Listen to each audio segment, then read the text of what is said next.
हाँ जी, आज हम क्वेश्चन कर रहे हैं कि ना गिवन फिगर, आपके पास कोई भी फिगर गिवन होगी, ठीक है, और उसमें से आपने ये देखना है कि आपने किस तरीके से जो रिमेनिंग एंगल्स हैं वो फाइंड आउट करने हैं, ठीक है। यहाँ पे देखें कि मैयर एंगल 1 हमारे पास 100 है, ठीक है। Then find the remaining measure of angle 2, angle 3 और एंगल 4। ये हमारे पास एक फिगर गिवन है, ठीक है।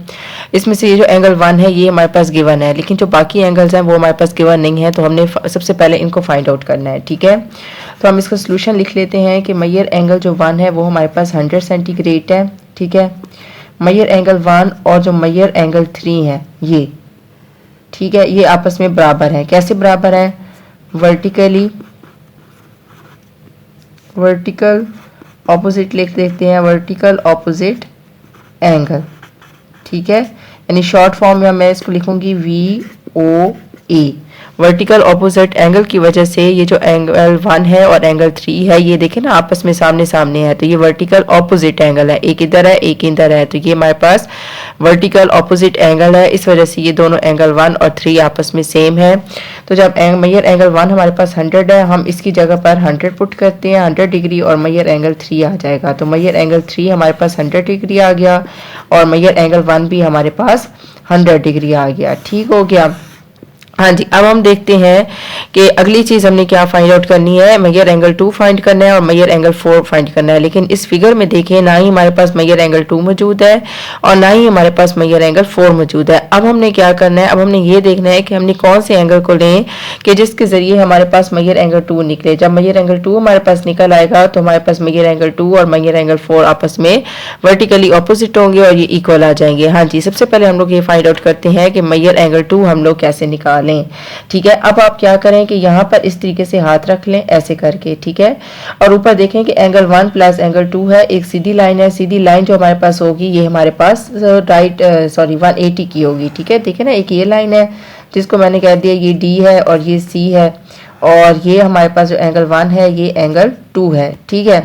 तो हमने क्या करना है कि यहाँ से देखें कि ये जो हमारे पास टोटल एंगल है 1 और 2, ये टोटल लाइन यानी 180 के इक्वल है, ठीक है। तो मैं इसको इसी तरीके से सॉल्व करती हूँ।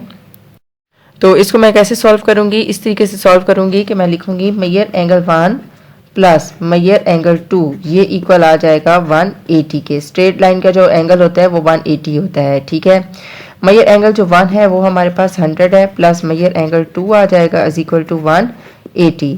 अब यहाँ से देखें measure angle 2 is equal to 180 degree minus 100 degree, तो ये आ जाएगा 80 डिग्री। तो मैयर एंगल जो 2 है ये हमारे पास 80 डिग्री आ गया है, ठीक है।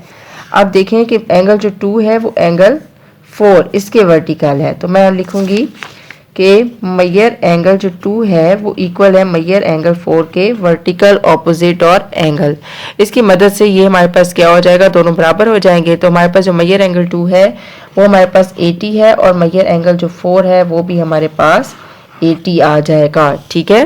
तो एक दफ़ा इस फिगर को दोबारा देख लें कि आपने इसको करना किस तरीके से है कि आपके पास जब भी कोई एंगल गिवन होगा तो आपने ये देखना है कि आपने उस एंगल की मदद से क्या क्या फाइंड आउट कर सकते हैं, ठीक है। हमारे पास ये गिवन फिगर थी, इसमें से देखें वर्टिकल जो एंगल्स हैं वो आपस में इस तरीके से हैं, ठीक है। यानी कि एंगल 1 जो है वो हमारे पास एंगल 3 के बराबर है और एंगल 2 जो है वो एंगल 4 के बराबर है, ठीक है।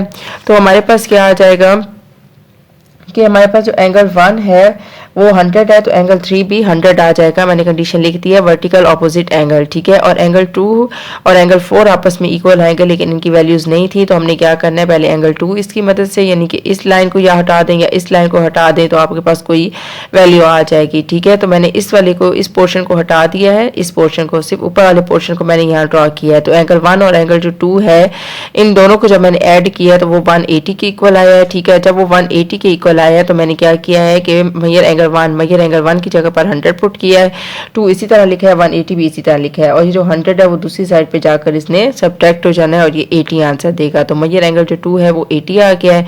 अब मैयर एंगल 2 और मैयर एंगल 4 आपस में इक्वल है, तो ये हम लोग क्या करेंगे कि मैयर जो हमारे पास एंगल 4 है वो भी हमारे पास 80 के इक्वल आया है, ठीक है।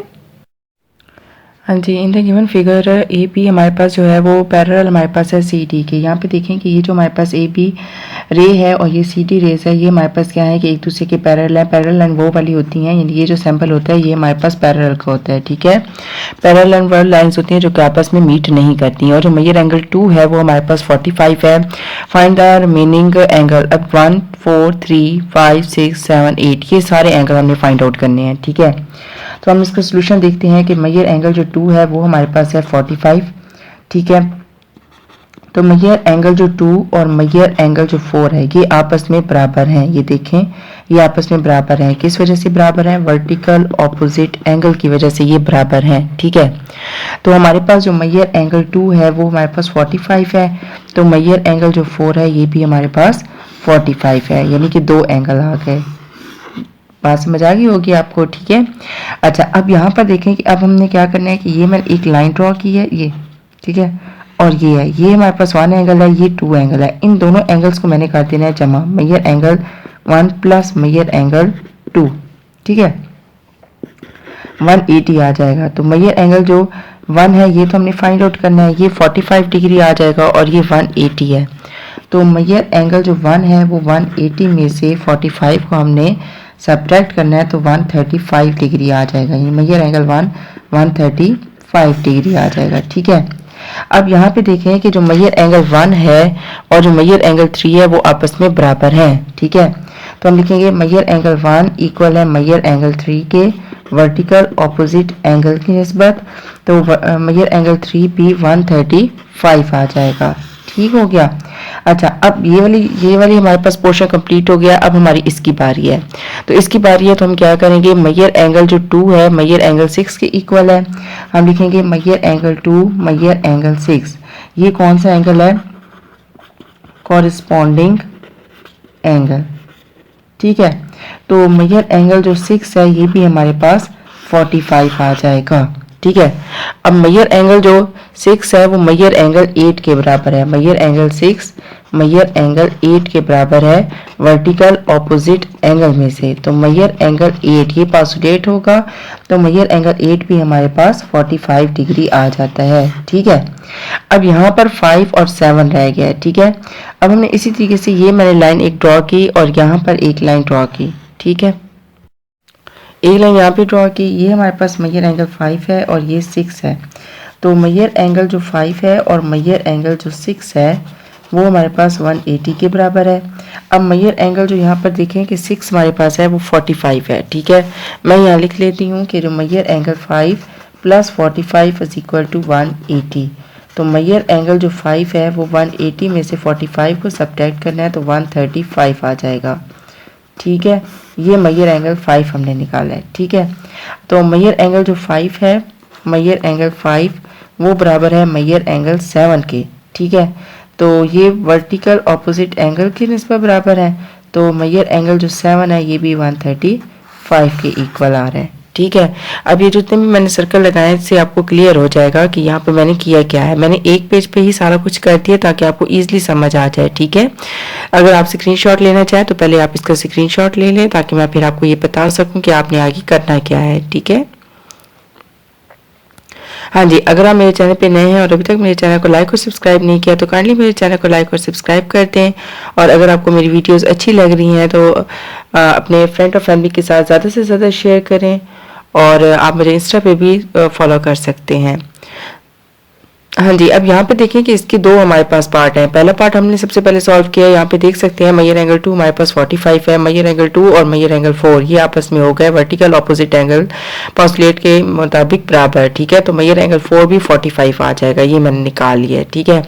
अब 1 और हमने 3 निकालना है, तो कैसे निकालेंगे? पहले हमने 1 और 2 यानी कि ये साइड मैंने सारी स्किप करके सिर्फ ये पोर्शन लिया, ये देख सकते हैं आप लोग, ये पोर्शन ले लिया। इस पोर्शन को मैंने क्या किया, 1 और 2 को ऐड कर दिया, स्ट्रेट लाइन है तो ये 180 के इक्वल आ जाएगा। ठीक है, यहाँ से मेजर एंगल 1 हमारे पास निकल आएगा 31 35। अब 1 और 3 आपस में वर्टिकल ऑपोजिट एंगल है, तो इस वजह से मेजर एंगल 3 भी 135 सॉरी आ जाएगा। ठीक है, यहाँ तक एक हिस्सा कंप्लीट हो गया। नेक्स्ट हमारे पास है कि मेजर एंगल जो 5 6 इनके हमने निकालने हैं। तो मेजर एंगल जो 2 है वो मेजर एंगल 6 के बराबर है कॉरस्पॉन्डिंग एंगल के जरिए। ठीक है, तो मेजर एंगल 6 भी 45 आ जाता है। बाकी आपने सारा प्रोसेस जैसे इसके साथ किया था सेम इसके साथ भी आपने वही करना है। ठीक है।